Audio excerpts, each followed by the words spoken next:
Welcome back to సుష్లూస్. ఈరోజు recipe నా favourite నెయ్యి పలావ్. ఇది వెజిటేరియన్స్కి చికెన్ బిర్యానీ లాగా. దీనికోసం కావాల్సిన ఇంగ్రీడియంట్స్ లిస్ట్ డిస్క్రిప్షన్లో ఇచ్చాను.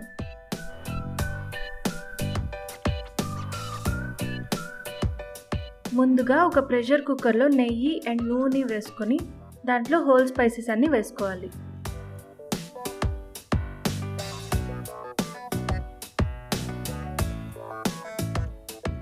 ఇవి కొంచెం ఫ్రై అయ్యాక ఆనియన్స్ వేసుకొని ఫ్రై చేసుకోవాలి. ఆనియన్స్ ఇలా లైట్ బ్రౌన్ కలర్ వచ్చాక ఇందులో జింజర్ గార్లిక్ తురుము వేసుకొని ఫ్రై చేసుకోవాలి. జింజర్ అండ్ గార్లిక్ కూడా లైట్ బ్రౌన్ అయ్యాక ఇందులో పొటాటోస్ అండ్ క్యారెట్స్ వేసి ఫ్రై చేయాలి. ఇదంతా హై హీట్లో చేస్తున్నాను, చాలా త్వరగా బ్రౌన్ అయిపోతాయి. సో నెక్స్ట్ యాడ్ చేయాల్సిన ఇంగ్రీడియంట్స్ అన్నీ రెడీగా పెట్టుకోవాలి.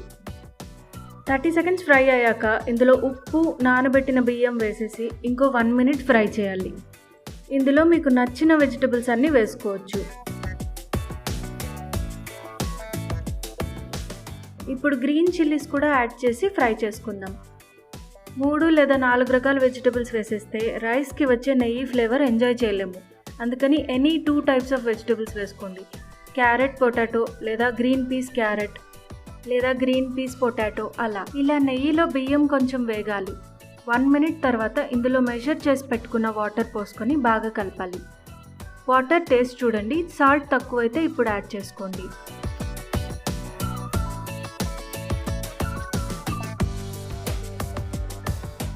ఇది ఒక బాయిల్ వచ్చాక కుక్కర్ మూత పెట్టేసి 3 విజిల్స్ వచ్చే వరకు లో టు మీడియం హీట్లో కుక్ చేసుకోవాలి.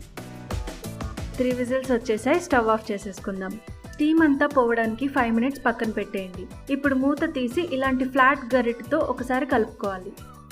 చూసారా ఎంత పొడిగా వచ్చిందో? నెయ్యి పలావ్ రెడీ అయిపోయింది. ఇది ఇలాగే తినేయచ్చు. దీనికి కుర్మా, రాయితా ఇవేవి అక్కర్లేదు.